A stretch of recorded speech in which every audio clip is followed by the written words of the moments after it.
کہ آپ کو سوٹ کرتا ہے کہ فخر امام سے میں ریکویسٹ کرتا ہوں کہ آپ ان کو لے لیں، تو کہنے لگے کہ وہ ان کی عمر بہت ہو گئی ہے، ڈھیلے ہیں. تو میں نے کہا اسے ٹریکٹر چلوانا ہے خان صاحب، علیم خان صاحب بھی بیٹھے ہوئے، گوڈی کرانی ہے ان سے. تو وہ ان کو کشمیر کے شامل بھی کیا. جیتنے کے بعد اللہ نے انہیں عزت دی کہ وہ خود ہی جیت گئے، آزاد جیت گئے. اور میں نے ان سے کہا بھی تھا کہ بھائی فخر امام صاحب جو اللہ کو منظور ہے وہی ہوتا ہے. میری ریکویسٹ پہ غور کرنے کے لیے وہ تیار تھے، ایسی بات نہیں ہے کہ وہ تیار نہیں تھے. تو وہ ہو سکتا ہے کسی وقت کوئی پارٹی نے قبول کر لے، بھلے یہ کہے کہ آپ میں بننے کے بجائے ایم پی اے کے الیکشن لڑیں. 95,000 ووٹ کوئی معمولی ووٹ نہیں ہوتے. ٹھیک ہے نا، اور لوگوں کے ساتھ رابطے میں رہتی ہیں، وہ بہت سخت جان ہے. پھر جو کچھ انہوں نے کہا ہے اس پہ غور کر لیں. ٹھیک ہے. انہوں نے کہا جی کہ میں تو تھی اسپیشل اسسٹنٹ پہلے دن سے، اور پہلے دن سے میری مخالفت تھی. وہ جو 6 کمپنیوں کی جگہ 12 کمپنیاں کی گئیں، 10 کمپنیاں نہیں ہیں، وہ کہتی ہیں 6 کی بجائے 12 کی. پہلے 8 کی بات شاید چل رہی تھی، اس کے بعد پھر اور اس میں جو ہے وہ تو میں جس دن میں نے وزارت سنبھالی اس دن کی گئی، لیکن فائل مجھے نہیں دکھائی گئی، ڈائریکٹ پرائم منسٹر ہاؤس پہنچ گئی، اور 6 مہینے تو میرے پاس فائل ہی نہیں آتی تھی. تو اس میں پھر براہ راست تو قصور فردوس صاحبہ کا موجود ہی نہیں ہے کہیں پہ ہارون صاحب. ان پہ الزام بھی ایڈورٹیزمنٹ کا لگ رہا ہے. ان پہ جو الزام ہے نا کرپشن کا، اس کے بارے میں تو کوئی ثابت کرے تو پتہ چلے نا، کیا کہا جا سکتا ہے. یعنی جو ان کا ماضی ہے اس کی وجہ سے شبہ تو ہوتا ہے. جس طرح انہوں نے ایک پارٹی چھوڑی، دوسری پارٹی چھوڑی، تیسری پارٹی چھوڑی، مگر کرپٹ تو آپ اس کو کہتے ہیں جس کا ثبوت ہو. شریف خاندان کا تو ثبوت ہے، زرداری کا تو ثبوت ہے، یہ ٹیٹیز ہیں، یہ کیا کیا کچھ ہے. دنیا کی ساری عدالتیں نے بری کر دیں. اور یہ بات کہنے پر کہ یہ دونوں کرپٹ ہیں، اگر سپریم کورٹ مجھے جیل میں بھیج دے تو میں یہ کہوں گا سر یہ دونوں میرے خیال میں کرپٹ ہیں، آپ مجھے جیل بھیج رہے ہیں. عدالت کو حق ہے، کیونکہ عدالت کا اختیار تو نہیں سلب کیا جا سکتا کسی معاشرے میں. میں 6 مہینے، سال 2 سال جیل رہ لوں گا، اللہ بچائے جیل جانے سے. کوئی کسی کا دل کھلے عام دعوتیں نہ دیا کریں. نہیں، دعوت کی نہیں بات ہے، میں ایک تشبیہاً عرض کر رہا ہوں. لیکن میں انہیں کرپٹ سمجھتا ہوں، اور ملک کی اکثریت انہیں کرپٹ سمجھتی ہے. اور 89 میں جو سروے ہوا تھا اس میں بھی ملک کی اکثریت جو ہے ان کو بھی اور کچھ اور خاندانوں کو بھی کرپٹ سمجھتی تھی، اور ایک جیسا کرپٹ سمجھتی تھی. یہ بڑی دلچسپ بات ہے، کوئی یعنی فرق نہیں تھا. بے نظیر زندہ تھی، ظلم ہوا، ان پر ظلم ہوا، بے گناہ ماری گئی. انہوں نے ایسا کوئی جرم نہیں کیا تھا کہ دہشت گردوں نے قتل کر دیں، لیکن اس کا بینیفیشری کون تھا اس قتل کا؟ اس کا بینیفیشری امریکہ تھا. نہیں، میں زرداری صاحب کا نام نہیں لیتا، زرداری صاحب کے خلاف کوئی ثبوت نہیں ہے. ٹھیک ہے جی، امریکہ کو سوٹ کرتا تھا، اس کا بینیفیشری ٹیررسٹ تو نہیں تھے. اس کے نتیجے میں تو ٹیررسٹوں کے خلاف تو اپنا عزم بلند ہوا قوم کا. بے نظیر کی وفات سے، قتل سے ٹیررزم کے خلاف قوم چونکی کہ ختم ہونا چاہیے، اس کے خلاف لڑائی ہونی چاہیے. اس سے مدد ملی ٹیررزم کے خلاف جذبہ بیدار کرنے میں. although it took some time planning میں. یہ وہ پہلے تو ہچکچاہٹی کا شکار رہی حکومت مشرف کی بھی، اور کیانی صاحب کا بھی مسئلہ یہ تھا کہ بہت دیر سوچتے رہے اور کہتے رہے کہ بھائی یہ دشمن اور دوست کا پتہ ہی نہیں. اب آبادی ہے اس میں ٹیرس تو 10% ہی ہو سکتے ہیں. فردوس صاحبہ کا کیا ہارون صاحب؟ اچھا آپ دیکھیے، انہوں نے یہ کہا، انہوں نے کسی کا نام نہیں لیا. انٹرویو دینے والے نے کوشش کی کہ کسی کا نام لے، ان کا دوسرے لوگ جو ہیں وہ مداخلت کرتے. پھر انہوں نے جو کی سنٹنس ہے وہ یہ ہے کہ جتنا عمران خان پہ دباؤ تھا، یعنی ان کے جو ساتھیوں کا، ان کے ساتھیوں کا، وزیر اعظم پر، ان کے ساتھیوں کا، مطلب دباؤ سے مراد دباؤ کی بھی نوعیتیں ہوتی ہیں. ایک دباؤ وہ ہوتا ہے جس میں کوئی حکم دیتا ہے، ایک دباؤ ہے جس میں کوئی نقصان کا اندیشہ ہوتا ہے کسی کی طرف سے. ایک دباؤ جو ہے جو بار بار کوئی کسی کو یاد دلاتا رہے. تو میرا خیال ہے کہ ایک اور میں بات ابھی کلیئر کرتا ہوں. تو انہوں نے کہا کہ اگر کوئی اور ہوتا تو 3 مہینے میں مجھے فارغ کر دیتا، یعنی وزیر اعظم نے مجھے رعایت دی. پھر انہوں نے ایک اور بڑا اچھا پوائنٹ کہا، بہت ہی پولیٹیکل میچورٹی کا ثبوت دیا اس انٹرویو میں محترمہ نے. انہوں نے یہ کہا، میں نے ان سے کہا کہ میں استعفیٰ نہیں دیتی. اگین یہ پولیٹیکل میچورٹی کا مظاہرہ ہے کہ بھئی وزیر اعظم کہے تو میں استعفیٰ دے دوں، آپ کے اختیار نہیں ہے. اور میرا خیال ہے عمران خان صاحب نے غلطی کی. عمران خان صاحب کو انہیں بلانا چاہیے تھا اور کہنا چاہیے تھا آپ استعفیٰ دے. جب وہ فیصلہ کر چکے ہیں تو خود کہنا چاہیے تھا. اس سے پہلے وہ کہتے ہیں وہ مجھ سے وعدہ کر چکے تھے کہ میں نے ان سے کہا کہ اس طرح کی میری بات سننے میں آ رہی ہے، آپ مجھے نکال رہے ہیں. انہوں نے کہا اگر کوئی بات ہوگی تو میں خود بتاؤں گا. ٹھیک ہے، لیکن ہارون اگر کوئی بات ہوگی، یعنی یہ نہیں کہا ایسا نہیں ہے. ٹھیک ہے، وہ اندیشے کی فضا میں باوجود محنت زیادہ کرتی رہی، محنتی بہت ہے ویسے، پرفارم کرتی رہی، ٹھیک ہے نا. تو پھر ایشوز کیا تھے؟ یہی تو کہہ رہے تھے وہ ٹھیک سے پرفارم بھی نہیں کر پا رہی ہیں، اس لیے بلایا گیا اور کہا کیا کہ اچھا ایک اور بات میں کلیئر کر دوں، اسٹیبلشمنٹ کے کہنے پہ نہیں لگائی گئی تھی. یہ جو بعض لوگ تاثر دیتے ہیں، یہ تاثر دیا جا رہا ہے، یہ روحانی غلط ہے. میں آپ کو ذمہ داری سے بتا رہا ہوں، اب میں نام تو نہیں لے سکتا. دیکھیے نا، جن لوگوں سے یہ بات منسوب کی جا رہی ہے ان لوگوں کا جو رائے تھی وہ رائے ہم تک پہنچی ہے. اب میں نام تو نہیں لے سکتا. دیکھیے بعض چیزوں کے بارے میں آپ کو احتیاط برتنی پڑتی ہے، وہ ضروری بھی ہوتی ہے.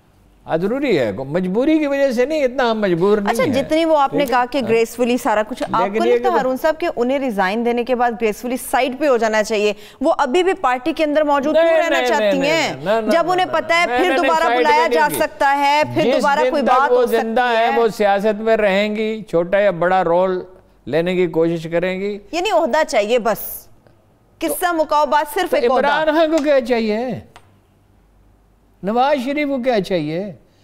بلاول بھٹو کو کیا چاہیے؟ محترمہ بے نظیر بھٹو کو کیا چاہیے تھا؟ بھٹو کو کیا چاہیے تھا؟ سبھی کو عہدہ ہی چاہیے. وہ تو درویش اور ہیں جو اپنے گھروں میں بیٹھے ہیں، جو اپنا جن کی ترجیح اول اللہ کی عبادت ہے، بندگان خدا کی خدمت ہے، اور ان دونوں کاموں کے لیے حصول علم ہے اور ترجیحات کا تعین. مولانا طارق جمیل جو ہیں آپ کے خیال میں اللہ کی عبادت کے لیے اور مخلوق خدا کی خدمت کے لیے نہیں چلے نا، یہ نا مجھے کہا کریں چلے. میں سوچ سمجھ کے بات کرتا ہوں. مقبولیت کے لیے، اگر مقبولیت کے لیے نہیں تو گالیاں دینے والوں کو روکتا کیوں نہیں ہے؟ خود تو وہ بہت شائستہ آدمی ہے، اس میں قطعاً کوئی شبہ نہیں، اور اس میں بھی کوئی شبہ نہیں کہ وہ کوئی کسی سے پیسے ویسے نہیں لیتے، لیکن اس کا جو پلس پوائنٹ ہیں وہ ماننے چاہیے. وہ بوجھ تو پھر مولانا صاحب کے کندھوں پر گیا رہا ہے. نہیں دو، وہ اپنا کہیں نا اپنے حامیوں سے کہ مت گالیاں دو. دیکھ کتنی ان کی انا کی تسکین ہو رہی ہے کہ ان کا مخالف اخبار نویسوں کو، اخبار نویس فرشتے نہیں، اخبار نویسوں میں بہت خامیاں، میڈیا جو ہول بہت سی کمزوریاں رکھتا ہے. لیکن یہ کہ یہ کوئی شرمناک بات، یہ دنیا ساری مقبولیت کی بھوکی ہے. وہ بہت تھوڑے لوگ ہیں یعنی مقبول ہونے کے لیے جن کی ترجیح اول اللہ کی رضا ہے. وہ ایک آدمی کو میں آپ کو بتاتا رہتا ہوں وہ کون آدمی تھا جی، وہ محمد علی جناح تھے. دوسرے آدمی کا نام بھی بتاتا ہوں، اس کا نام تھا اقبال. نہیں ویسے ہزاروں لاکھوں بندگان خدا ہوں گے جو مشہور نہیں ہوتے. وہ تو رسول اللہ نے فرمایا میری امت کے بہترین لوگ وہ ہیں جو کسی محفل میں جائیں تو ان کا تعارف نہ کرایا جائے، اور اٹھ کر چلے جائیں تو ان کا ذکر نہ ہو. وہ خاموش بندگان خدا، کوئی مدارس میں ہوں گے، کوئی مساجد میں ہوں گے، کوئی ڈاکٹر ہوگا، کوئی انجینئر ہوگا، کوئی ٹیچر ہوگا، ٹھیک ہے. اور اخبار نویسوں میں بھی ایسے ہیں. اب یہ زوم تقوی کے مارے ہوتے ہیں نا مولوی، یہ تو کسی اور کو مانتے ہی نہیں ہے نا. یہ کشف المحجوب اسی موضوع پر لکھی گئی ہے دادا گنج، اور بڑی وہ دھیان سے پڑھنے کے لیے، تلبیس ابلیس بھی اسی پر لکھی گئی ہے. آپ نے کہا ہارون صاحب کہ سارا کام سارا کھیل ہی مقبولیت کا ہے، یعنی کہ عہدہ بھی چاہیے. پھر دو صاحبہ کو پنجاب میں حصہ دیں گے، پنجاب میں حصہ دیں گے. ہیومن انسٹنکٹس کیا ہیں؟ غلبے کی جبلت، غلبے کے لیے پیسہ چاہیے، غلبے کے لیے مقبولیت چاہیے. اور اولیاء کرام کا فرمان یہ ہے جس پہ تقریباً سب متفق. میں احمد جاوید صاحب سے ملا اس واقعے پہ نہیں، مولانا طارق جمیل صاحب والے واقعے پہ نہیں، اس سے بہت پہلے میں نے ان سے پوچھا کہ جو مذہبی رہنما سیاست میں حصہ لیتے ہیں کیا ان کا کوئی علاج ہے؟ اچھا انہوں نے کہا نہیں. احمد جاوید کی رائے کو معمولی مت سمجھیے. پہلے ان کا ایک شعر سن رہے دیکھیے. ویسے آپ نے کس کو سیاست سے بچانا تھا یہ بھی میں پوچھوں گی آپ سے. آپ شعر نہیں، میں شعر کسی ایک کا نہیں، جنرل ایک رہا ہے. وہ ایک عالم آدمی ہے، ان کے پاس لوگ جاتے ہیں سوال لے کر، تو بیچ میں آپ نے ٹوک دیا. میں شعر مجھے بلا دیا. میں بریک کی طرف جب جاؤں گی تو واپسی پہ آپ سے وہ شعر سن لوں گی. مجھے صرف اتنا بتائیں ہارون صاحب، فردوس صاحبہ کے پاس پیسہ بھی ہے، ان کے پاس بڑا ووٹ بینک بھی ہے، مقبول بھی ہیں، پنجاب میں حصہ دے دیں گے انہیں؟ بزدار صاحب کے ساتھ کوئی نہ ہوتا مل سکتا، ناممکن نہیں ہے. آپ کا تجزیہ کیا کہتا ہے؟ نو زندگیاں ہوتی ہیں. میں غیب جانتا ہوں. نہیں تجزیہ تو آپ بتائیں نا کہ پنجاب کے اندر حصہ ملے گا انہیں. مجھے کیا پتا ہے کل کیا ہونے والا ہے. ممکن ہے جو چیز جیسی ہے اسی طرح بیان کرنی چاہیے، ٹھیک ہے نا. لیکن ایک چیز جس کے بارے میں حتمی طور پر رائے اس وقت نہیں، ابھی اٹ ول ٹیک ٹائم، اگر انہیں عہدہ ملنا ہوگا میرے اندازے میں اس میں وقت لگے گا. انہوں نے کسی کا نام، انہوں نے اعظم خان کا نام نہیں لیا، انہوں نے وہ جو ہے محتسب صاحب، کیا ہے نا ان کا نام، شہزاد اکبر صاحب کی بات تو نہیں کر رہے، ان کا نام نہیں لیا. اس نے اکسانے کی کوشش کی کہ وہ جو دوسرے لوگ ہیں ان کا نام لے. نہیں اکسایا کیا، صحافی اینکر کا کام ہوتا ہے یہ ہارون صاحب، اکسایا نہیں، انہوں نے صرف ایک پش کیا سوال پوچھا. ٹھیک ہے، میں یہ نہیں کہہ رہا اخبار نویس نے غلطی کی، دس از ناٹ مائی پوائنٹ. اخبار نویس کا کام ہے کہ اکسائے، سوال کا جواب معلوم کرنے کی کوشش کی. اکسانے کے عمل میں اس نے کوئی ناشائستہ بات تو نہیں کی. لیکن ہارون صاحب اگر وزیر اعظم عمران خان صاحب مطمئن تھے فردوس صاحبہ سے، مان لیا ان کے اوپر نہیں تھے مطمئن کیسے کوئی ہو سکتا ہے؟ خود اعلانیہ کہتی ہیں وزیر اعظم. اصل سوال یہ ہے کہ لگایا کیوں، that is the basic question. یہ نہیں ہٹایا کیوں، یہ سوال نہیں ہے، لگایا کیوں. فواد چودھری صاحب سے پیچھے ہٹانے کے لیے نہیں، پھر کیا ایجنڈا تھا؟ سفارش پہ، سفارش پہ وہ وزارت اطلاعات آ گئیں. جی یہ شیئر کریں گے کس کی سفارش تھی؟ یہ نہیں میں شیئر کر سکتا. جس نے سفارش کی وہ رکوا بھی تو سکتا تھا. تمام باخبر سینکڑوں ہزاروں لوگوں کو معلوم ہے کس کی سفارش. جب سب کو پتا ہے تو آپ بھی بیان کریں. میرے علم میں نہیں، آپ بیان کریں. بیان کرنے کی حدود ہوتی. چلیے ہارون صاحب، جس کی سفارش تھی وہ رکوا بھی تو سکتے تھے، ایسا کیا ہو گیا؟ کیا اوپر سے دباؤ کچھ زیادہ تھا؟ رکوا بھی سکے، سفارش چلتی بھی ہے نہیں بھی چلتی. ٹھیک ہے، جو ان پہ کرپشن کا الزامات ہے اس کا کیا ہوگا؟ فردوس صاحبہ پر کرپشن کے بڑے الزامات، جو کرپشن کا الزام لگاتے ہیں وہ ثابت کریں. تاثر ان کے بارے میں بہت خراب ہے. ٹھیک ہے، اگر وہ پی ٹی آئی کے اندر ہی رکنا چاہتی ہیں، کرپشن تب کرپشن ہوتی ہے جب اس کو ثبوت پیش کیا. اگر وہ پی ٹی آئی کے اندر ہی رکنا چاہتی ہیں تو پھر عمران خان صاحب ایک اور یو ٹرن لیں گے، دوبارہ سے کوئی عہدہ دیں گے، دوبارہ سے کسی جگہ پر انہیں لگا دیں گے. میں نے آپ کو سوال کا جواب دے دیا، پاسبلٹی موجود ہے. شیریں مزاری صاحبہ نے اتنی تنقید ان پہ کی تھی کہ خیال یہ تھا کہ وہ پارٹی میں واپس نہیں آ سکیں گے، انہیں پارٹی میں واپس لائے، انہیں وزارت دی. اتنی ان کی مخالفت ہے جتنی فردوس عائشہ گوان کی، وہ اور وجوہ سے ان پہ کبھی کوئی کرپشن کا الزام نہیں. میں بریک کی طرف چلی جاتی ہوں. امید، لیکن سچویشن ہوتی ہے نا، لوگوں کی ضرورت ہوتی ہے نا. چلیے میں بریک کی طرف چلید کرتی ہوں کہ بریک سے واپسی پر ہارون صاحب کو وہ شعر بھی جو بھول گئے یاد آ جائے گا، مگر اس کے ساتھ ساتھ 18ویں ترمیم سے متعلق خاص طور پر میں گفتگو کروں گی، کیونکہ یہ سارا جو سیاست کے گرد ایک حصار چل رہا ہے وہ 18ویں ترمیم چھیڑنے کے بعد سے چل رہا ہے. ایک چھوٹی سی بریک، واپس آئیں گے. اسٹے ود اس.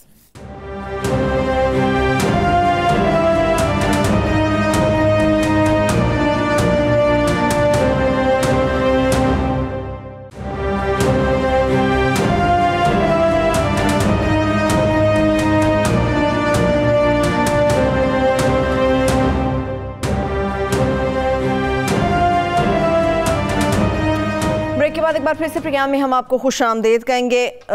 ہارون صاحب، آپ کو شعر یاد آیا؟ مجھے شعر یاد ہے، وہ آپ نے اصل بات بلا دی ہے جی. اینکر بھی عجیب لوگ ہیں، مطلب یہ ہے کہ کبھی کبھی اکسانے کے عمل میں اس جگہ پہ ٹوکتے ہیں جہاں نہیں ٹوکنا چاہیے. اچھا دیکھیے، میں نے ان کا شعر یہ ہے کہ کاروبار زندگی سے جی چراتے ہیں سبھی، کاروبار زندگی سے جی چراتے ہیں سبھی، جیسے درویشی سے تم، جیسے جہاں بانی سے کیا بات ہے، کیا بات ہے. جیسے درویشی سے تم، جیسے مطلب درویشی ہمارے لیے تو نیچرل ہے. ایک عجیب بات آپ کو بتاؤں، جتنے شاعر، بڑے شاعر کے امکانات تھے، یعنی احمد جاوید میں ایک اگر فیض نہیں تو احمد فراز جتنی مقبولیت کے تو امکانات تھے موجود. جتنے شاعر جو صوفی ہو جاتے ہیں، شعر ان کے لیے بالکل غیر اہم ہو جاتا ہے. داتا گنج بخش کا دیوان کوئی آدمی لے گیا اور اپنے نام سے چھپوا دیا، انہوں نے اس کا نام لکھنا پسند نہیں کیا، وہ ریکور کر، وہ داتا گنج بخش تھے. بادشاہ وقت ان کی خدمت میں حاضر ہوتا تھا، اس کی مجال کیا تھی، اور کہا دفع کر. ٹھیک ہے، انہوں نے کہا چھوڑو. محمود غزنوی ان کی خدمت میں حاضر ہوتا تھا، محل میں تھوڑی جاتے تھے. درویش محل میں تھوڑی جاتے ہیں، طارق جمیل صاحب جاتے ہیں محل میں. ٹھیک ہے. اچھا، وہ اپنا جو ہے پروفیسر احمد رفیق اختر نے جب شاعری کی تو دو انہیں ایسے خراج تحسین پیش کیے گئے when he was a young man کہ جس کی مثال ہی نہیں ملتی. ایک تو سب سے بڑے انگریزی اخبار میں سول اینڈ ملٹری گزٹ نے لکھا A star is born. ٹھیک ہے.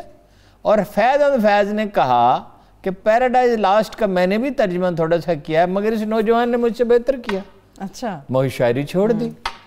اچھا، سوال میں نے ان سے پوچھا کہ وہ آدمی جو بنیادی طور پہ مذہبی اللہ رسول کا نام لیتا ہے، قرآن کی بات کرتا ہے، حدیث کی سیرت کی بات کرتا ہے، پھر وہ سیاست کرتا ہے، تو اس کی اصلاح ممکن ہے؟ انہوں نے کہا نہیں. انہوں نے کہا بدترین کے ساتھ جو لفظ انہوں نے کہا تھا وہ میں نہیں استعمال کرنا چاہتا، آداب کے خلاف سمجھتا ہوں. اس کی اصلاح ممکن ہے، مگر سیاست کرنے والے مذہبی آدمی کی اصلاح ناممکن ہے. یہ اس کو کہتے ہیں اصطلاح میں حب جا، مقبولیت کی تمنا، اور یہ دولت کی خواہش سے بدتر ہے. پیسے نہیں لیتے طارق جمیل صاحب. جی بالکل. ایک بات یہ ہے، فرقہ وارانہ اختلاف کی بات نہیں کرتے، کسی مکتب فکر کے خلاف بات. پلس پوائنٹ ہے یہ ان کا بڑا پلس پوائنٹ. قصہ کہانی گھڑا ہوا سنا دیتے ہیں. وہ اگر آپ چلیں، جب مجھ پہ اب ظاہرہ بوچھاڑ آئے گی تو وہ میں پھر جواب کسی وقت سنا دوں گا، کیونکہ ایک حد ہے صبر کرنے کی. مطلب یہ بعض اخبار میڈیا کا رول اچھا نہیں ہے. میڈیا جو ہے وہ پاکستانی عوام میں پاپولر نہیں ہے. اس کی وجہ میڈیا کی کچھ اپنی غلطیاں ہیں، کچھ وہ سیاستدان ہیں جو ہر روز 7 بجے 8 بجے 10 بجے 11 بجے بلائے جاتے ہیں اور ڈٹ کے جھوٹ بولتے ہیں. شکر ہے میرے شو میں کوئی سیاستدان نہیں آتا ہارون صاحب. ٹھیک ہے، میں نے کہا 10 بجے بھی کہہ دیا نا آپ نے. نہیں، وہ بلائے جاتے ہیں اور وہ ڈٹ کے اپنی پارٹی کے حق میں جھوٹ بولتے ہیں. ان میں بہت کم ہے کہ جو متبادل رائے دیتے ہوں. چند ایک ہیں، مطلب جو جھوٹ بولنے تو کرے، ندیم چند ہے، فخر امام ہے، کچھ اور بھی ہیں، بعض اوقات نام ذہن میں نہیں آ رہے ہوتے. تو اور بس ایسے تو درجنوں ہیں جو جھوٹ بولنے تو گریز کرتے ہیں، بات گول کر دیتے ہیں. ٹھیک ہے، اس پہ اپنا کمر زبان قاہرہ پہ یہی اعتراض تھا کہ ڈٹ کے وکالت نہیں کرتے. بس ڈٹ کے یہی ہے کہ ان کی کوشش ہوتی تھی جھوٹ نہ بولنا پڑے، ادھر ادھر سے بات نکال دے. ٹھیک ہے نا جی. تو وہ میڈیا ان پاپولر ہے اور میڈیا کو گالی دینا فیشن ہے. اور یہ فیشن جو ہے بھئی 10 سالہ جدوجہد کا نتیجہ ہے. اس میں پہلے انہوں نے کیا، نون لیگ نے، پھر پی ٹی آئی نے کیا. اب مقبول عوام لیڈر بھی خلاف ہوں، میڈیا کی اپنی بھی غلطیاں ہوں، اور معاملہ بھی ایک ایسے عالم دین کا جو بڑا پاپولر ہے. لیکن انہوں نے ایک دن اللہ کے سامنے جانا اور ہم نے بھی جانا ہے. بالکل.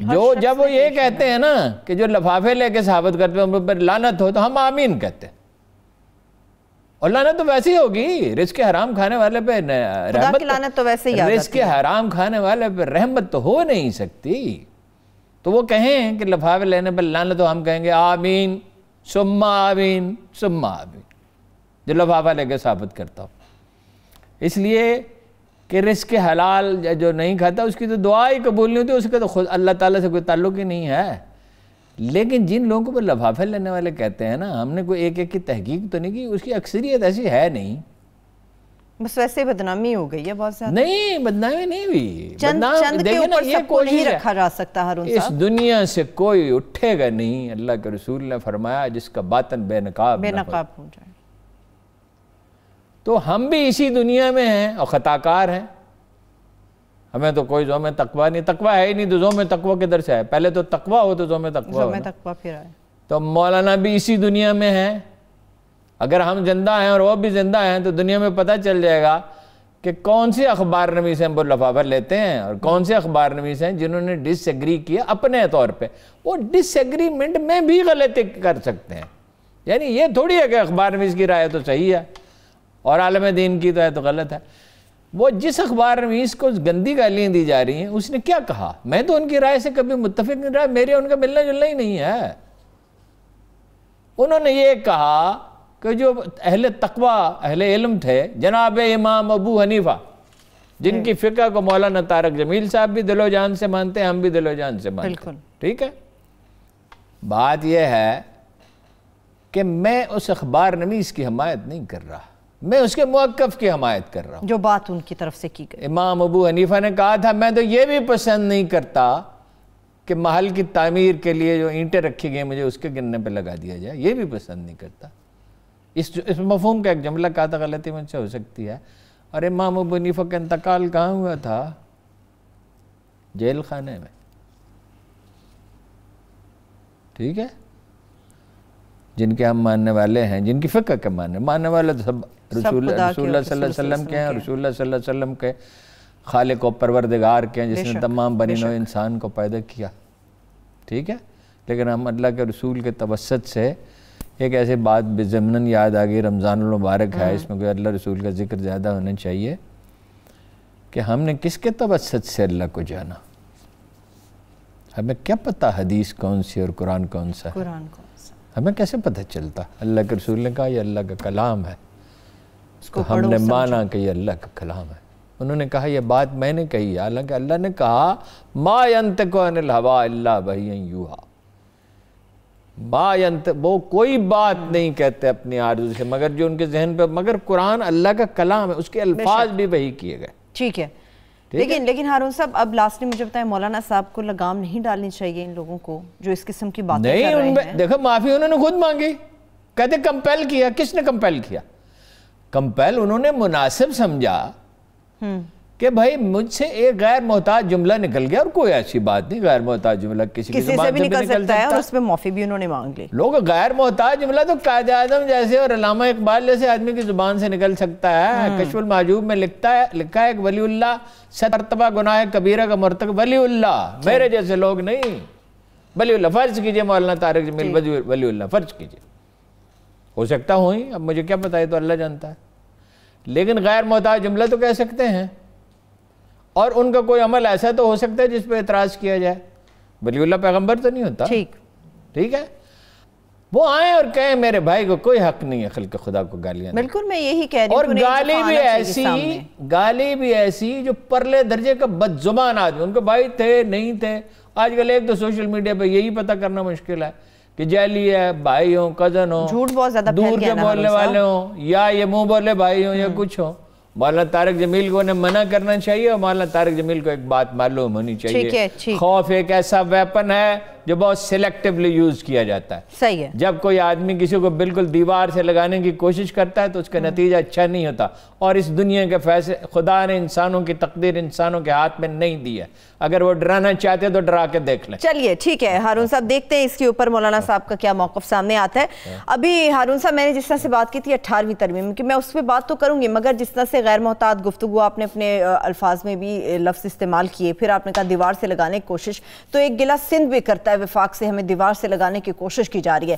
اگر میرے پروڈیوسر صاحب وہ کلپ چلائیں جو آج بڑی ہارڈ ہٹنگ قسم کی پریس کانفرنس کی ہے سعید غنی صاحب نے ناصر شاہ صاحب کے ساتھ، جو الفاظ استعمال کیے گئے ہیں، جس طرح سے گفتگو یا جملے ادا کیے گئے ہیں، وہ پہلے اپنے دیکھنے والوں کو سنا دیتے، واپس آ کے اس پہ بات کرتے ہیں. آج جب قومی یکجہتی کی ضرورت ہے، حکومت یہ کام نہیں کر رہی ہے، اپوزیشن کوشش کر رہی ہے کہ قومی یکجہتی پیدا ہو جائے، 18ویں ترمیم کا شوش آ جاتا ہے. بھائی تمہیں یہ گند پھیلانا ہی ہے تو بعد میں پھیلا دینا، کرونا چلا جائے اس کے بعد کر دینا، جو تمہاری عادت ہے ہمیشہ کرنے کی کر دینا، یہ کوئی وقت کرنے کا بات ہے. اپنی وزارت عظمہ جو ہے وہ 2-3 سیٹوں پہ کھڑی ہے ان کی، یہاں آ گئے کہ 18ویں ترمیم پہ بات کریں گے، کل وہ ٹی وی پہ کریں گے. اب تو جو بات کی گئی ہے 18ویں ترمیم کو دیکھنے کی ضرورت ہے. بھائی تم ہوتے کون دیکھنے والے؟ تمہاری حیثیت کیا ہے؟ تمہاری اوقات کیا ہے؟ کون ہمیں بتائے گا 18ویں ترمیم؟ گل بتائے گا ہمیں 18ویں ترمیم کیا ہے، پیپلز پارٹی کو بتائے گا. فیصل واوڈا بتائے گا پیپلز پارٹی کو 18ویں ترمیم کیا ہے. علی زیدی بتائے گا ہمیں کہ 18ویں ترمیم کیا ہے. عمران خان ہمیں بتائے گا کہ 18ویں ترمیم کیا ہے اور آئین کیا ہے. مطلب شرم نہیں آتی ہے. اب یہ ہمیں بتائیں گے وہ لوگ جن کو آئین کی الف بے نہیں پتا ہے. میں چیلنج کرتا ہوں وزیر اعظم مجھے بتا دے کہ آئین کے اندر آرٹیکل کتنے، صرف یہ بتا دے مجھے. آئین کے اندر چیپٹرز کتنے وزیر اعظم مجھے بتا دے، میں جو سزا مجھے کہیں گے میں بھگتنے کو تیار ہوں. سن لیا ہارون صاحب آپ نے، میں تو وہ الفاظ نہیں دہراؤں گی جو سعید غنی صاحب ابھی فرما رہے تھے. اب دہرانے میں کیا کسر رہے گی، انہوں نے خود ہی کہہ دیا. بات یہ ہے کہ تم ہوتے کون ہو. اب جواب میں کوئی کہے کہ سعید غنی صاحب تم ہوتے کون ہو تو یہ بھی نامناسب ہی ہوگا نا. ویسے تو مطلب یہ ہے کہ جو آدمی یہ کہے گا اس کو کہا جائے بھائی وہ وزیر اعظم پاکستان ہے، وہ یہ ہوتے ہیں، اور وزیر اعظم پاکستان ہوتے ہیں. اور جن وزراء کو آپ نے کہا اب تم ہمیں بتاؤ گے تو وہ کہیں گے اب تم ہمیں بتاؤ گے. حالت تو یہ آپ وہی پارٹی ہیں نا جس کے لیڈر نے کہا تھا کہ جن کا عہدہ 3 سال کا ہوتا ہے وہ ہمارے ساتھ اس طرح بات کریں گے، اینٹ سے اینٹ بجا دیں گے، پھر ملک سے بھاگ گئے تھے. پھر انہوں نے بڑا تاثر دیا کہ ہم اینٹی اسٹیبلشمنٹ. ان کا بیٹا جو ہے کھڑے ہو کے کہتا تھا یہ سلیکٹڈ حکومت. سلیکٹڈ کس کو کہتا تھا؟ اسٹیبلشمنٹ نے سلیکٹ کیا. پھر اس اسٹیبلشمنٹ نے ایک اشارہ کیا اور ان کو ووٹ دیے ایکسٹینشن کے لیے. ٹھیک ہے، تو یہ جو ہے یہ نامناسب بات ہے. دوسرا اب دیکھنا چاہتا ہے فیکٹس فگرز. فیکٹس فگر یہ ہیں. یہ نہیں ہے کہ مرکز کا قصور کوئی نہیں. میرا یہ پوائنٹ نہیں ہے. مرکز نے کہاں غلطی کی وہ بھی میں آپ پہ واضح کرنے کی کوشش کرتا ہوں. میری رائے میں کوئی 5 لاکھ ماسک دیے, 8 لاکھ ٹیسٹنگ کٹس دیں جی, اور 1.5 لاکھ لباس دیے طبی عملے کے لیے. اور کیا دیں؟ یہ گل صاحب نے ساری انفارمیشن اچھا دیے, پہنچا دی. یہ سب دیا. اور کیا دیں؟ یہ سندھ کے جو لیڈر ہیں ان کی مثال ہے ان بیٹوں جیسی ہے جو اپنے باپ کی تنخواہ میں سے پہلے دن 57.5% حصہ لے لے. ٹھیک ہے جی جی. اور پھر اس کے بعد وہ گھر کے اخراجات کا بھی وہ ذمہ دار ہو.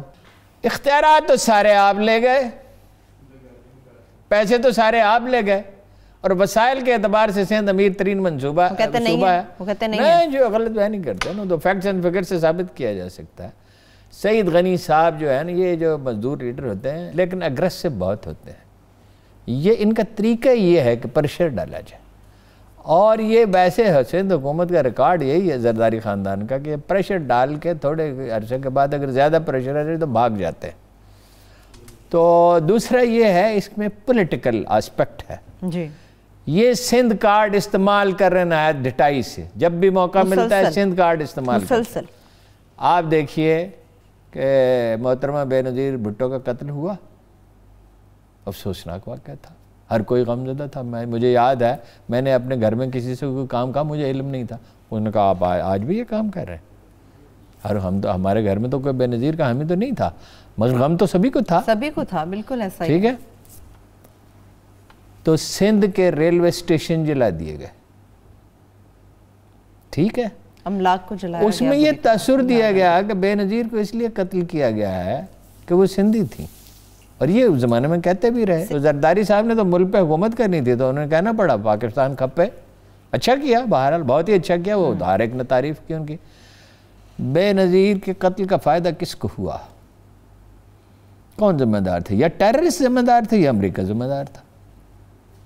بعض لوگ زرداری صاحب کا نام لیتے ہیں, میں نہیں مانتا. لیکن کہا جاتا ہے براہ راست فائدہ زرداری صاحب کو ہی ہوا. نہیں, زرداری صاحب کو فائدہ ہوا. زرداری صاحب یہ کر نہیں سکتے, اور کہا جاتا ہے اس لیے کہ زرداری صاحب یہ کریں گے, ٹیررسٹ سے رابطہ کریں, فرض کریں تو وہ پتہ چل جائے گا. زرداری نے اس کو ان کے بھائی کو بھی نہیں قتل کرایا تھا. کہنے والے کچھ بھی کہتے رہے, اتنے برسوں میں کوئی نہ کوئی ایویڈنس نکل آئی. لیاقت علی خان کے قتل کی ایویڈنس نکل آئی نا کہ امریکہ نے قتل کرایا تھا, اور مصدق کے معاملے پہ قتل کرایا تھا. ایویڈنس کچھ نہ کچھ نکلتی ہے. ٹھیک ہے نا جی بھائی, یہ میری رائے ہے, غلط صحیح ہو سکتی ہے. بھائی یہ سب کچھ دیا, غلطی کہاں کی؟ انہوں نے کہا سندھ کا دورہ نہیں کیا, سارے صوبوں کا کیا. بالکل ٹھیک کہہ رہے ہیں, سندھ کا دورہ کرنا چاہیے وزیر اعظم کو. وزیر اعظم صاحب اس معاملے میں بہت موڈی آدمی ہیں, شاہی آدمی ہیں. ایک دفعہ مجھے کہنے لگے میں آئندہ کسی آل پارٹیز کانفرنس میں نہیں جاؤں گا, میرا دل نہیں چاہتا. میں نے کہا دل کے چاہنے نہ چاہنے کا کیا بات, سیاست میرا دل نہیں چاہتا. جس کا دل نہیں چاہتا وہ نجی زندگی گزارتا ہے, وہ اجتماعی زندگی نہیں, وہ سیاسی زندگی نہیں گزارتا. دوسرا انہوں نے کہا کہ ہوائی جہاز بھیجیں, یہاں ٹڈی دل ہے, خط لکھا ہے. بالکل محدود سے چند جہاز رکھے ہوئے ہیں. ہماری زراعت کبھی پرائرٹی تھی نہیں, نہ تعلیم تھی, ہیومن ڈیولپمنٹ ہماری کوئی ترقی نہیں تھی. عمران خان صاحب اس سلسلے میں باتیں ہی کرتے ہیں. پختونخوا میں ان کا ریکارڈ اچھا تھا, اس لیے ان کو 33 کی بجائے 65 سیٹیں مل گئیں, تقریباً 100% زیادہ. اچھا سیٹوں پہ بھی آؤں گے, ایک بریک کی طرف بڑھنا بھی ہارون صاحب. سندھ انہیں جانا چاہیے, دورہ کرنا چاہیے, بالکل ٹھیک بات. اور ٹڈی دل کے سپرے کے لیے جہاز دینا چاہیے, یہ بالکل ٹھیک ہے. ایک بریک کی طرف بڑھتے ہیں. بریک سے واپس آئیں گے. جو شدید قسم کے الزامات لگائے گئے ہیں پرائم منسٹر عمران خان صاحب کے, اس سے متعلق میں بات کروں گی, مگر اس کے ساتھ ساتھ 18ویں ترمیم سے متعلق خاص طور پر گفتگو کریں گے. ہمارے ساتھ رہیے.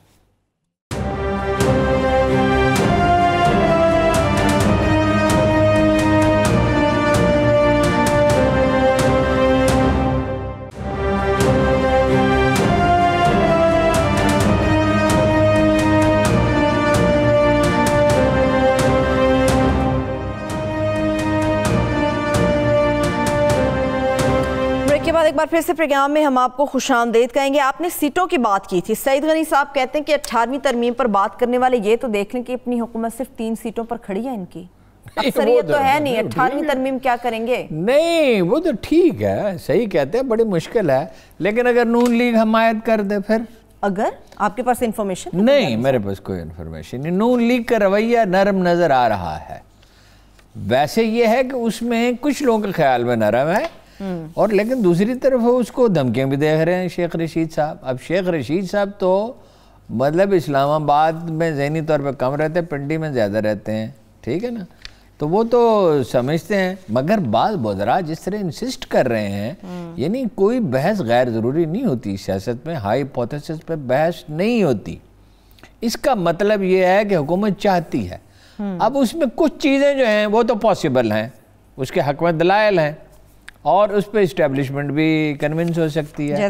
جیسے کہ دیکھیے کوئی معاہدے ہیں 20 25 30 کتنے ہیں, میں کوئی وہ معاہدوں کا دیکھا تو نہیں ہے, نکال کے تھوڑا سا وقت تھا, کہ جو انٹرنیشنل اگریمنٹس ہیں وفاق اس کا ضامن ہے, صوبے اس کے ضامن نہیں ہے. تو اب آپ ہائر ایجوکیشن کمیشن بھی آپ خود بنا لیں, صوبے بنا لیں اپنے ایجوکیشن کمیشن بھی, اور نصاب بھی خود بنائیں. یہ تو انٹرنیشنل معاہدے تو اس کی اجازت نہیں دیتے, اور ایسا ہونا یہ اس میں کچھ اور چیزیں ہو سکتی ہیں. لیکن میرا بنیادی موقف وہی ہے کہ زیادہ اگر تبدیلی ہوگی تو چھوٹی موٹی تبدیلی ہوگی. تاریخ کا پہیہ الٹ نہیں گھوم سکتا. آپ نے صوبوں کو اختیارات منتقل کیے, اب 2 کام کرنے کے ہیں. ایک کام کرنے کا یہ ہے کہ صوبوں کی کیپیسٹی بلڈنگ کی جائے, ٹھیک ہے. دوسرا یہ ہے کہ انہیں مجبور کیا جائے کہ بلدیاتی اداروں کو اختیارات دیں. جو ایوب خان کے وزیر کے زمانے میں اختیارات تھے وہ تو وہ بھی نہیں, وہ بھی حاصل نہیں. مشرف نے تو بہت اختیارات دیتی تھے بلدیاتی اداروں. دیکھیے پختونخوا میں بلدیاتی اداروں کو اختیارات دیے گئے ہیں. This is one of the reasons کہ 33 کی بجائے 65 سیٹیں لے لیں. اس دن لے لیں جس دن پشاور شہر کھدا پڑا تھا. کونسلر جو ہوتا ہے نا وہ محلے کے موچی کو بھی سلام کرتا ہے, وہ اصل لیڈر ہوتا ہے. جس کا عام آدمی کے ساتھ رابطہ ہو وہ جاوید ہاشمی نے کہا عدالت میں مزاحن, رانا نظر الرحمان مرحوم ایک لیڈر تھے, انجمن شاعریہ نے لاہور کے صدر بھی رہے, کہ یہ کونسلر بھی رہے ہیں. انہوں نے کہا جاوید صاحب, دونوں ایک کیس میں, وہ بھٹو صاحب کے زمانے میں جھوٹا مقدمہ بنا تھا قتل کا دونوں پہ, تو رانا نظر الرحمان صاحب نے کہا جاوید صاحب ایم پی ایم این سے الیکٹ ہونا مشکل ہے, آسان ہے, کونسلر الیکٹ ہونا مشکل آسان نہیں ہے. وہ محلے والے جانتے ہیں نا بھئی یہ کسی کام کا ہے کہ نہیں ہے, جھوٹا ہے کہ سچا ہے, وہ بڑا مشکل ٹائم دے گا یا نہیں دے گا, مشکل پروسیس ہوتا ہے. کونسلر ہے اصل نمائندہ عوام کا, بلدیہ کا چیئرمین ہے. یہ ہمارے وہاں جو میاں صاحب تھے, کیا نام تھا ان کا, رحیم یار خان میں یہ فوارہ لگا نا گلبرگ میں جہاں سے آپ انٹر ہوتے ہیں, اس کا نکال کے دیکھیں تو یہ 1 کروڑ 2 کروڑ روپے لگے ہوں گے. انہوں نے یہی فوارہ رحیم یار خان میں 70,000 روپے میں لگوا لیا تھا. وہ بیٹھ گئے آگے, ان کو قائل کیا کہ عوامی خدمت کا کام ہے, آپ جتنے پیسے لگتے ہیں اتنے میں لگا دیں. اور ایسے کئی کام کیے. میاں عبد الخالق صاحب کڑوے آدمی تھے, لیکن جیت ہار دبا جاتے تھے. لوگوں کو یہ پتا تھا پیسے نہیں کھانے کے, جتنا پیسہ بجٹ میں ہوگا. وہ ٹھیکیدار اگر چونچراں کرتا تھا وہ کسی لڑکے کو بلاتے تھے, کہتے 2-4 مستری رکھ, یہ گلی سڑک بنا دے, تو پیسے رہ گئے, پیسے تو شروع کر دے, میں تجھے پیسے دیتا ہوں, ٹھیکیدار کی ضرورت 10,000 روپے خرچ کر. وہ ہمارے ہمیشہ شہر میں سیلاب آتا تھا, شہر میں سیلاب آتا تھا کئی ہر 10-15 سال کے بعد, یہ خطرہ رہتا تھا سیلاب کا. رحیم یار خان میں وہ کرسی ڈال کے بیٹھ گئے, مستریوں کو بلا لیا, شہر نہر پکے کر دی. دیکھیے بلدیہ کا آدمی اگر آنیسٹ ہو, کمزور لوگ بھی آتے ہیں, شروع میں بہت پرابلم آتے ہیں, لیکن بلدیاتی نظام جو ہے وہ اس کے ذریعے ڈیلیور کیا جا سکتا ہے, اور چھوٹے صوبوں کے ذریعے. اب چونکہ ہمارے لیڈر بلیک میلر ہیں بیسیکلی, بہت سارے, ان میں سارے تو نہیں, بیسیکلی بلیک میلر ہیں, اس لیے نہ یہ چھوٹے صوبے بننے دیں گے, نہ بلدیاتی اختیارات دیں گے. عمران خان نے دیے بلدیاتی اختیارات. دیکھیں جو اس کی غلطیاں عمران خان کی وہ اس کی غلطیاں, لیکن جو اچھے کام اس نے کیے ہیں بلدیاتی اختیارات. اب سارے لوگ چیخ رہے تھے عمران خان کو کچھ نہیں ملے گا. کچھ لوگ تو اختلاف کرنے کے عادی ہوتے ہیں نا میری طرح, کچھ لوگ جو ہیں وہ بغض و عناد پالتے ہیں, وہ اس کو کچھ نہیں ملے گا. میں جس ٹی وی چینل میں تھا اس کا کارسپونڈنٹ کہہ رہا تھا اس کا نام ہی نہیں ہے. جس کو میں نے ابھی اکرم صاحب سے پوچھا, وہ بھی اس پینل میں تھے, انہوں نے کہا میں نے تو اس کے سوا کسی کا نام ہی نہیں سنا, میں تو پورا صبح گھوم کے آ رہا ہوں. دیکھیے نا, اس نے جو اچھے کام کیے, کوئی ہسپتال بہتر بنائے, کچھ پولیس بہتر بنائی, بلدیاتی نظام بنایا, ٹھیک ہے, مگر پنجاب میں نہیں بنایا, کچھ نہیں کیا. پنجاب میں نہ پولیس اصلاحات, پٹوار اصلاحات بہت ہیں پنجاب میں, نہ پٹوار اصلاحات. یہ کوئی اور عمران خان ہے, یہ وہ عمران خان نہیں جو کے پی کے میں ہوا کرتے تھے. وہ کوئی اور تھا, یہ کوئی اور ہے. شکل و صورت وہی ہے, آواز وہی ہے, کوئی ذہن میں تبدیلی ہے. تب وہ صوبے کے تھے یا وہ مجبور ہے. ویسے آپ کو یہ پتا ہے کہ صوبے کا جو وزیر اعلیٰ ہے وہ وزیر اعلیٰ تو نہیں تھے, مگر وزیر اعلیٰ بہرحال اقتدار تو ان کا تھا. اس کے اختیارات زیادہ ہوتے ہیں, اس پہ کوئی چیک نہیں ہوتا. 18ویں ترمیم میں اگر کوئی تبدیلی ہونی چاہیے تو صوبے کے وزیر اعلیٰ پہ کوئی چیک ہونا چاہیے. وزیر اعظم پہ ایک تو سر پہ اسٹیبلشمنٹ بیٹھی ہوئی ہے, ایک اس بلدیہ کو جواب دے ہے, ایک سارا فوکس میڈیا کا اس پہ رہتا ہے. وہ ذرائع اعلیٰ پہ اتنا چیک نہیں ہے. لیکن 18ویں ترمیم کے اوپر اب کوئی بات بن پائے گی؟ میں ایک وزیر اعلیٰ کے بارے میں جانتا ہوں, اب اینکروں سے ڈر بھی بڑا لگتا ہے, جو 500 روپیہ بھی نہیں چھوڑتا. آپ وزیر اعلیٰ صاحب کی بات کر رہے ہیں؟ ایک وزیر اعلیٰ صاحب, ایک وزیر اعلیٰ, 4 وزیر اعلیٰ نہیں, 6 وزیر اعلیٰ ہے. ویسے آزاد کشمیر والے کو تو وزیر اعظم کہا جاتا ہے. ویسے یہ 500 روپیہ بھی نہیں چھوڑتے. تنخواہ کم ہوتی ہے ہارون صاحب, تنخواہ کم ہوتی ہے. اب آپ ہر ایک کے اوپر نہ تنقید کیا کریں. اچھا وہ آپ بتا دیں کس کس پہ کیا کروں, کس کس پہ نہ کیا کروں. وہ آپ اپنا کام بہتر جانتے ہیں, لیکن چھوڑ دیا کریں کوئی بات. یہاں پہ پارلیمنٹیرینز اپنے 5-5 ہزار نہیں چھوڑتے ہیں ہارون صاحب. جعلی حاضریاں لگتی ہیں یہاں پہ, پارلیمنٹ میں جاتے نہیں ہیں, پیسے وصول کرتے ہیں یہ لوگ. تو کوئی سسٹم ہونا چاہیے چیک اینڈ بیلنس کا, یا نہیں ہونا چاہیے؟ چلے مجھے بتائیں 18ویں ترمیم پہ اب کیا ہوگا, کچھ بات بن پائے گی, یا آپ کو لگتا ہے سید غنی صاحب صحیح کہہ رہے ہیں کہ کرونا کے بعد اس معاملے کو چھیڑنا چاہیے؟ سوائے اس کے کہ اسٹیبلشمنٹ ڈٹرمنڈ ہو, اسی طرح ڈٹرمنڈ ہو جس طرح اسٹیبلشمنٹ ایکسٹینشن کے معاملے میں تھی. نہیں ہو سکتی زیادہ کوئی بڑی ترمیم. ویسے یہ پارلیمانی نظام بڑا گندا ہے, صدارتی نظام ہونا چاہیے, اس میں خرابیاں بہت زیادہ ہوتی ہیں. لیکن سیاست کے حقائق کیا ہیں؟